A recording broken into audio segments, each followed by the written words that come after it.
আল্লাহ রাব্বুল আলামিন কোরআনের আয়াত যখন উসাইদ কালা ইবনে উসাইদা মুগিরা ইবনে আস ইবনে ওয়ালিদ আবু বকরকে এবং নবীকে যখন এভাবে অপবাদ দিতে লাগলো, কালা ইবনে উসাইদা আবু বকরের সাথে যখন এভাবে তর্কে লাগলো, তখন তাদের জবাব আল্লাহ সুবহানাহু তাআলা সূরা আসর নাযিল করে তাদের জবাবটা সুন্দরভাবে দিয়েছেন। আল্লাহ কোরআনের আয়াতের ভিতরে বলতেছেন ওয়াল আসর, এখানে যে আসর আছে আল্লাহ এই আসর ওই আসরের নামাজের কথা এখানে উল্লেখ করে নাই। আল্লাহ এখানে আসরের দ্বারা উদ্দেশ্য নিয়েছেন আসর এক অর্থ জমানা,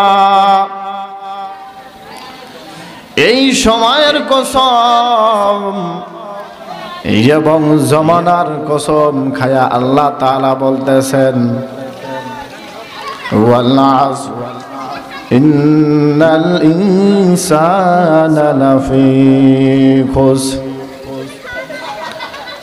নিশ্চয় মানুষ ক্ষতিগ্রস্ত। এবার আমাদের প্রশ্ন আসে, ও হুজুর আমরা তো সবাই মানুষ, আমরা তো দিনের কাজ করে নামাজ পড়ে রোজা রাখি হজ করে যাকাত আদায় করি, আমরা তো সব কিছু করি, কাদের উদ্দেশ্য করে আল্লাহ বলছেন কোন মানুষগুলা ক্ষতিগ্রস্ত? প্রশ্ন আসে না? আসে। আমরা তো মানুষ, তাহলে কোন মানুষগুলা ক্ষতিগ্রস্তের ভিতরে আছে? চৌধুরী সাহেব প্রশ্ন আসে না? আসে। কোন মানুষগুলা ক্ষতিগ্রস্তের ভিতরে আছে?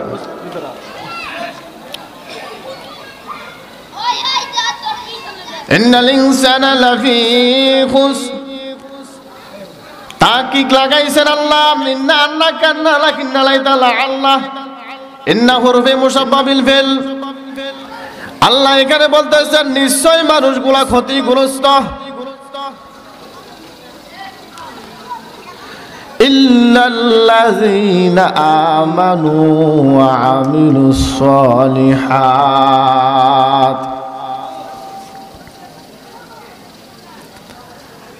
আল্লাহ বলতেছেন ইল্লা মগর, কিন্তু দুনিয়ার সমস্ত মানুষ ক্ষতিগ্রস্তের ভিতরে, ইল্লা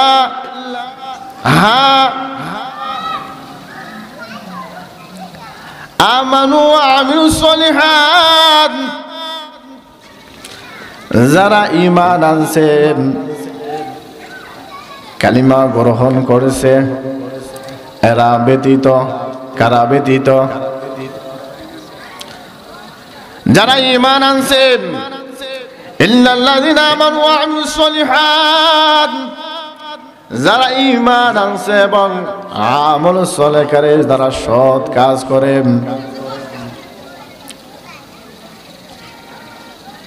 ওয়া তাওয়াসাউ বিল হক, এবং যারা সত্যের উপরে চলে, যারা সত্য কথা বলে।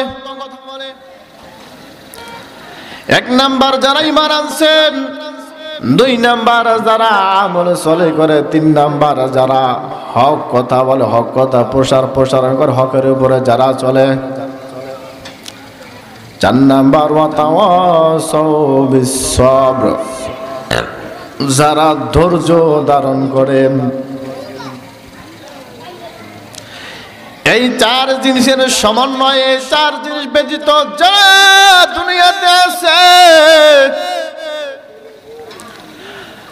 আল্লাহ ওই মানুষদের উদ্দেশ্য করে বলছেন এই চার জিনিস ব্যতীত যারা বাহিরে আছে ওই সমস্ত মানুষগুলা দুনিয়ার ভিতরে ক্ষতিগ্রস্ত।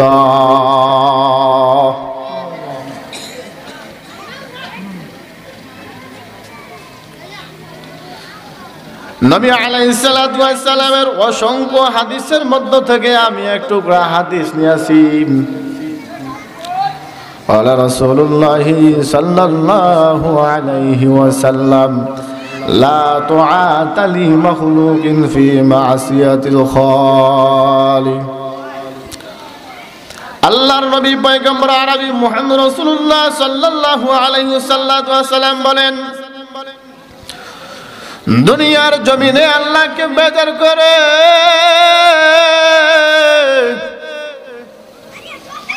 দুনিয়ার মানুষকে খুশি করা যাবে না।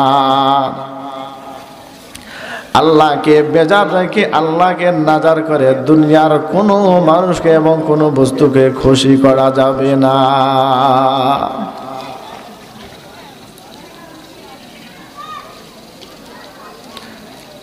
এবার আসেন সরাসরি ঢুকি, কিছু তাফসীরের সঙ্গে আপনাদেরকে তুলে ধরি।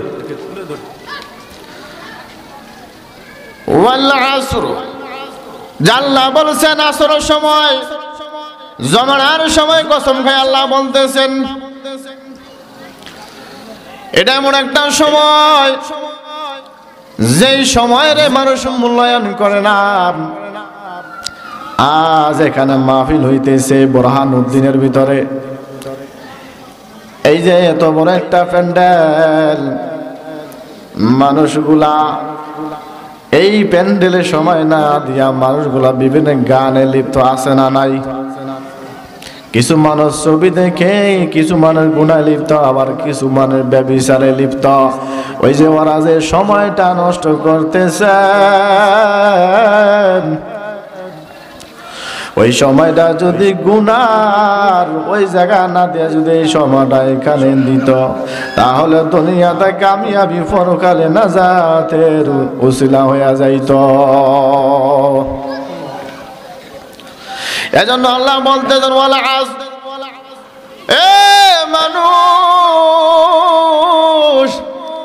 আমি আল্লাহ তাআলা সময়ের কসম খাইলাম। কসম খাওয়ার পর নিশ্চয় মানুষ ক্ষতিগ্রস্তের ভিতরে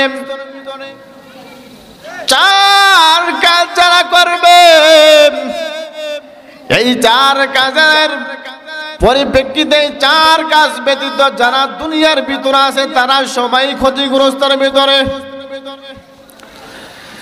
ইল্লাল্লাযিনা আমানু, যারা ঈমান আনছে এরা ক্ষতিগ্রস্তের ভিতরে পড়ে না। বলে হুজুর আমরা তো ঈমান আনছি, কি আনছি? ঈমান আনছি, কেমন ঈমান আনছি জানো?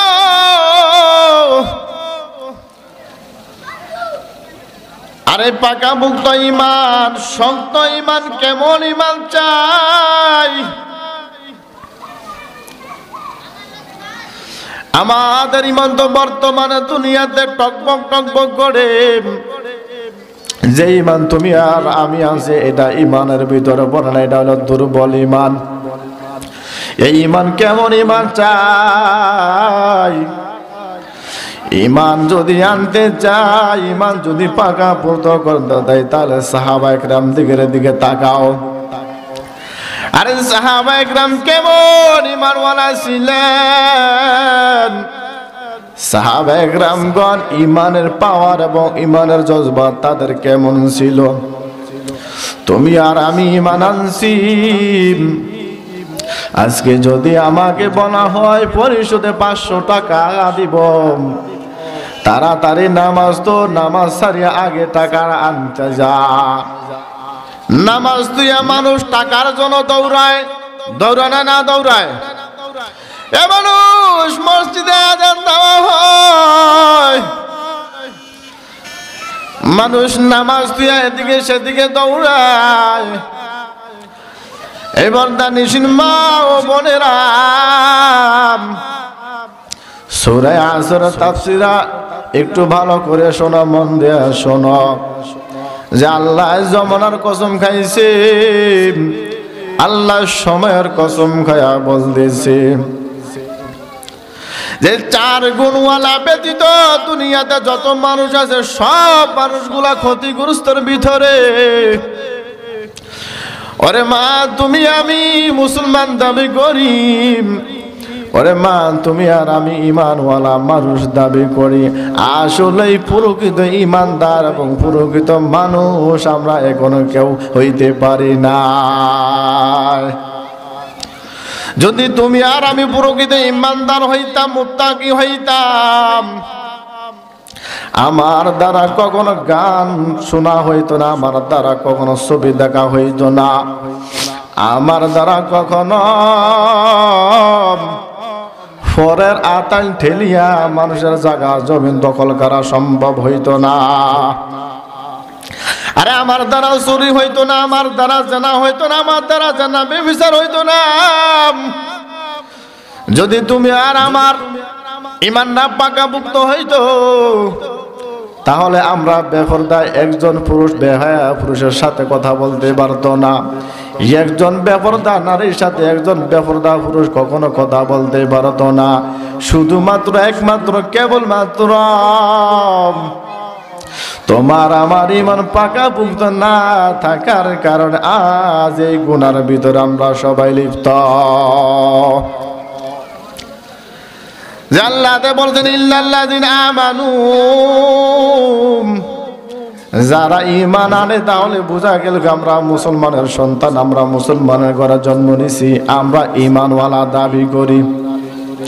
এ ভাই তোমার আমার ঈমানটা কেমন হওয়া চাই? আমি তোমাদের সামনে একটা উদাহরণ দেই। তোমার নবী এবং আমার নবী যেই দিন দাওয়াতের জন্য, এই দিনকে জিন্দা করার জন্য উহুদের ময়দান রক্তাক্ত হয়েছে না হয় নাই? তোমার আমার নবী দান দান মুবারক হয়েছে না হয় নাই? কিঞ্চিত পরিমাণ তোমার আমার নবী বেঈমানদের সাথে হড়ে যায় নাই? কিঞ্চিত পরিমাণ তোমার আমার নবী বেঈমানদের সাথে আপোষ করে নাই? এ মুসলমান, তুমি আর আমি ঈমানদার দাবি করি, কিন্তু ঈমানটা এখনো কেন পাকাভুক্ত করতে পারি নাই? আরে সাহাবাদের জমানার দিকে একটু তাকাইয়া দেখো,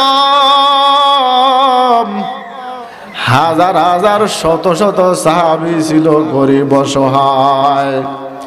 এরা কখনো ক্ষুধার জ্বালায় মানুষের সম্পদ লুণ্ঠন করে নাই, এরা কখনো ক্ষুধার যন্ত্রণায় মানুষের সম্পদ চুরি করে নাই, এরা ক্ষুধার যন্ত্রণায় কখনো নামাজ ছাড়ে নাই, এরা ক্ষুধার যন্ত্রণায় কখনো ভালো কাজ ছাড়ে নাই। আর তুমি আর আমি ঈমান দুর্বল থাকার কারণে অন্যায় অপরাধ করে দুনিয়াতে এখনো চলাফেরা করি। আরে ঈমান আনা চাই কেমন ঈমান? একটু শোনো শোনো, আল্লাহর নবী সাহাবী হযরত উমর রাদিয়াল্লাহু তাআলা আনহু শাসন আমলের সময় ওমর যখন ওই জমানার বাদশাহ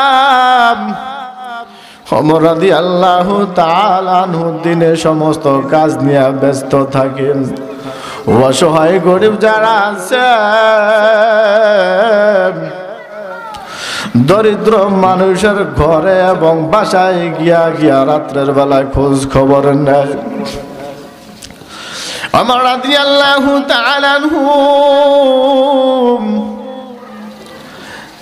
একদিন একটা বিচার করতেছে,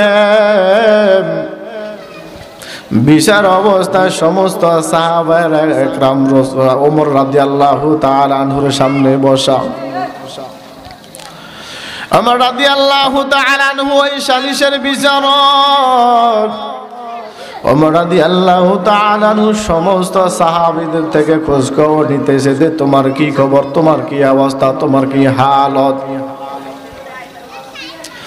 একের পর এক সাহাবীদের খোঁজ খবর নেয়। আর দুনিয়াতে আমরা টাকা পয়সা খরচ করে শ্রম দিয়া মেম্বার চেয়ারম্যান বানাই, ভোটের সময় সকলেই মাথায় টুপি গায়ে পাঞ্জাবি দিয়া রুমাল দিয়া সকলে আটে আর বলে আমাকে মেম্বার বানান, আমাকে চেয়ারম্যান বানান, আমি আপনাদেরকে টাকা পয়সা দান চাল জাত সব কিছু ব্যবস্থা করে দিব। কয় না না কয়? বাটপারি করে না না করে? যখন মেম্বার এবং চেয়ারম্যান হিসাবে গঠিত হয়, এরপরে যখন গরিব মানুষ যায়, ও মেম্বার আমার ঘরে চাউল নাই, আমার ঘরে ডাল নাই, আমার ঘরে লবণ নাই, হলুদ নাই, মরিচ নাই, মেম্বার তুমি আমাদেরকে কয়টা টাকা দাও, ও মেম্বার তুমি আমাদেরকে দুনিয়াতে খরচ চালাবার জন্য কিছু টাকা দাও। মেম্বার তার নিজের কাজ তো বেজনে দৌড়ায়। রাদিয়াল্লাহু তাআলা আনহু নাম শুনলে শয়তান পর্যন্ত রাস্তা দিয়ে ডরে চলে যায়। সেই উমর সাহাবায়ে কেরামদেরকে সালিশে বিচার অবস্থায় বসিয়া খবর নেয়, ও সাহাবী তোমার কি অবস্থা, তোমার কি খোঁজ খবর? একের পর এক সকলে ওমরের সাথে কথা বলতেছে। এমন সময় আল্লাহর নবীর একজন সাহাবী, নাম তার খাব্বাব রাদিয়াল্লাহু তাআলা আনহু, ওই বিচারের মধ্যে খাব্বাব রাদিয়াল্লাহু তাআলা আনহুর মনটা বড় খারাপ। ওমর রাদিয়াল্লাহু তাআলা আনহু ডাক দেয়, কই খাব্বাব কি ব্যাপার? সকলে কথা বলে, তুমি কেন কথা বলো না? তোমার মন কেন খারাপ রে খাব্বাব? খাব্বাব রাদিয়াল্লাহু তাআলা আনহু চোখের পানি ছেড়ে দিয়া ওমরকে বলতেছে, উমর আমার শরীরটা ভালো না। ওমর রাদিয়াল্লাহু তাআলা আনহু ডাক দিয়া কয়, রে খাব্বাব কি ব্যাপার, তোমার মন কেন খারাপ, তুমি কেন কাঁদতেছো? এই যে আপনারা শীতের রজনীতে সকলে চাদর পেঁচিয়ে বসে আছেন, ওই সময় শীতের রজনীতে ওমর রাদিয়াল্লাহু তাআলা আনহু বিচারটা করতেছেন, সালিশটা করতেছেন। খাব্বাব রাদিয়াল্লাহু তাআলা আনহু গায়ে ছিল একটা চাদর, ওই চাদরটা গায়ের থেকে খুলিয়ে দেয়। আর ওমর ডাক দিয়ে কয়, কি ব্যাপার খাব্বাব, তোমার শরীরের ভিতরে কেন এত পচন ধরেছে? তোমার গায়ের গোশতগুলা কই? খাব্বাব তোমার গায়ের গোশতের টুকরা গুলা ফাঁকা ফাঁকা। খাব্বাব তোমার গায়ের গোশত কই? তোমার গায়ের গোশত কই? খাব্বাব রাদিয়াল্লাহু তাআলা আনহু দুইটা চোখের পানি ছাড়ে দিয়া কয়, জমানার বাদশা ওমর, আমি যখন বেঈমান ছিলাম, ঈমান আনি নাই, তখন সমস্ত কাফেররা আমারে ভালোবাসতো, আমাকে হাদিয়া দিত। আমার কাজ ছিল কামারের কাজ, আমি কামারের কাজ করতাম, মানুষের দা কুড়াল বটি এগুলা ধার দিতাম, মানুষ আমাকে হাদিয়া দিত এটার বিনিময়ে। আমি যখন মক্কা মদিনার নবীজির নাম শুনলাম, আমি মুহাম্মদের নাম শোনার পর আমি আর স্থির থাকতে পারলাম না। আমি মুহাম্মদের নাম শোনার পর আমি মুহাম্মদের কাছে যাই, মুহাম্মদের কাছে যাইয়া আমি মুহাম্মদের কালিমা গ্রহণ করি। কালিমা গ্রহণ করার পর এলাকার ভিতরে ছড়ায়া যায় যে অমুক ব্যক্তি মুহাম্মদের হাতে কালিমা পড়েছে, ও এখন মুসলমান হয়ে গেছে, তোমরা তার কাছে যাইও না। আগে যেমন দাবটি কুরাইলের জন্য যাইতা, এখন আর ওর কাছে যাইও না। এখন ওরে যেখানে পাইবা সেখানে পিটাইবা, মারবার, লাঞ্ছনাদায়ক শাস্তি দিবা। ওমর, আমি খাব্বাবকে যখন বেঈমানের পাই, ওরে সকল বেঈমান আমাকে ধরলো, আমার হাত পা বেঁধে দিল, আগুনের বড় বড় পাথরগুলা আমার গায়ের উপরে চাপা দিল, আর উত্তপ্ত মরুভূমির ভিতরে আমাকে শোয়াইয়া দিল। এক একটা পাথর এমন ভারী ভারী পাথরগুলা দিয়া যখন আমাকে চাপা দেয়, আমার গায়ের চামড়া গুলা খসে খসে পড়ে যায়। ওমর, দুনিয়ার কোন মানুষ তখন আমার কাছে সাহায্য করতে আসে না, তখন আমি আমার মালিকের নাম ধরে আহাদ আহাদ আহাদ আহাদ করে ডাকি, আর মালিককে বলে, ও মালিক আল্লাহ, আমি তোমার নামে ঈমান আনলাম, তোমার রাসূলের উপর ঈমান আনলাম, আজ দুনিয়ার বেঈমান নাস্তিকরা আমাকে শাস্তি দিতেছে। আল্লাহ, ও আল্লাহ, আমার যত শাস্তি দাও, আমি এক ইঞ্চিত পরিমাণও আমার ঈমান ছাড়ব না। ও আল্লাহ, তুমি সাক্ষী থাকো, আমার ঈমান যাবে তো আমি কালিমা থেকে এক পা উঠব না। আল্লাহু আকবার।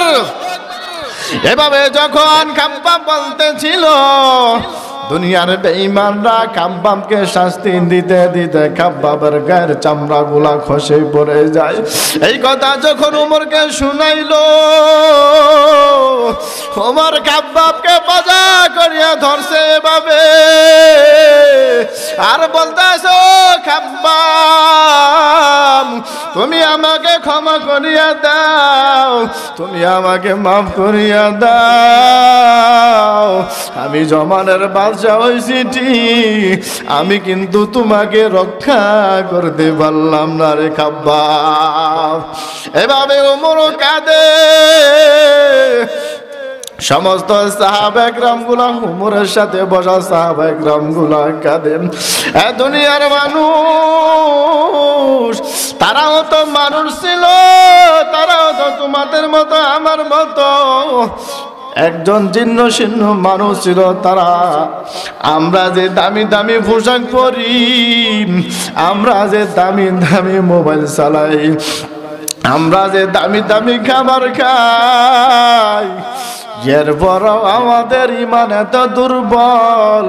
সাহাবা একরামরা ঠিক মতো খানা খাইতে পারতো না, আরে সাহাবা একরামরা দুনিয়াটা ঠিক মতো চলতে পারতো না।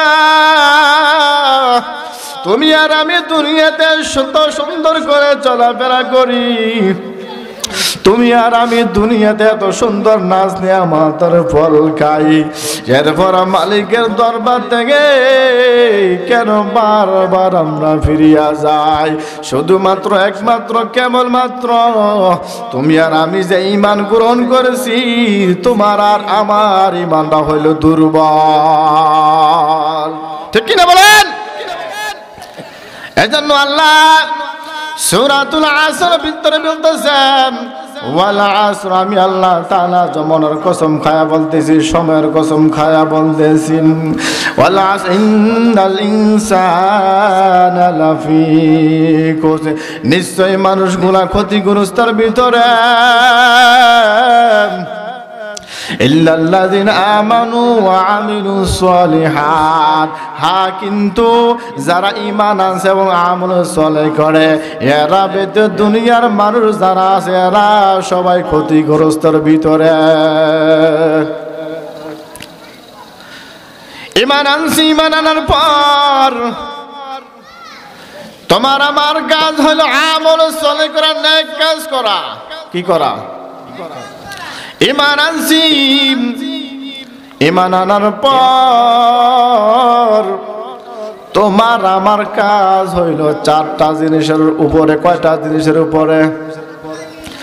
1 নাম্বার কালিমা, 2 নাম্বার নামাজ, 3 নাম্বার উরা, 4 নাম্বার হজ, 5 নাম্বার যাকাত। এই 5টা জিনিসের সমন্বয় দুনিয়াতে যদি মানুষ চলতে পারে তাহলে সফল কাম।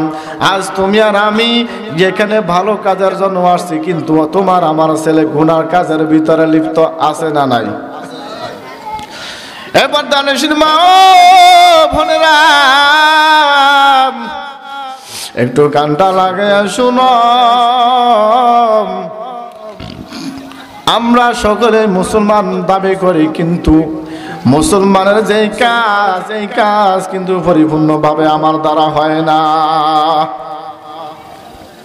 তোমার আমার কাজ হলো 1 নাম্বার ঈমান গ্রহণ করা। ঈমান গ্রহণ করার পর এরপরে তোমার আমার কাজ হলো আমল সালেহ করা। এই যে আমরা সকলে আজকে এখানে আসছি, এটা ভালো কাজ না খারাপ কাজ? তাহলে এটা আমল সালেহ। আল্লাহ বলেন যারা দুনিয়াতে থাকবে,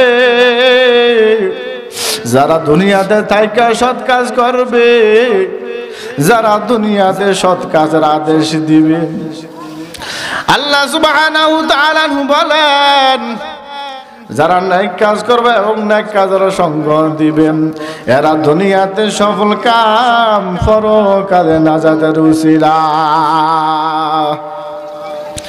1 নম্বর ঈমান আনলাম, 2 নম্বর আমল করলাম, ওয়া তাওয়াসাউ বিল হক। 3 নম্বর কি? হক কথা প্রসারণ কথা। এ দুনিয়ার মানুষ, এই যে আমি কোরআন তেলাওয়াত করলাম, কথা বলতেছি, এটা কি হক কথা না বেহক কথা? এই হক কথা বলতে যায় তোমার আমার যাবে চলিয়া, কোনো আফসোস থাকতে পারবে না। আর মানুষের সুদ খায়, দুনিয়ার মানুষের বেহক পথে চলে, দুনিয়ার মানুষের গুনার পথে চলে, দুনিয়ার মানুষ চুরি করে, দুনিয়ার মানুষ লুচ্চামি করে, দুনিয়ার মানুষ বদনামি করে। তুমি যখন সৎ কাজ করবা, সৎ কাজের আদেশ দিব ভাই। আজকে তো মুয়াজ্জিন মসজিদে আজান দিছে, চলো যোহরের নামাজটা পড়ে আসি, আসরের নামাজের আজান দিছে, বলো আমরা আসরের নামাজটা পড়ে আসি। মাগরিবের আজান দেওয়া হয়েছে, চলো আমরা মাগরিবের নামাজটা আদায় করে আসি। এশারের নামাজের আজান দেওয়া হয়েছে, চলো আমরা নামাজ পড়তে যাই এশারের। আরে মুয়াজ্জিন ফজরের সময় আজান দেয়, আসসালাতু খায়রুম মিনান নাওম, ঘুম থেকে নামাজ ভালো, আর তুমি ঘুমাইও না।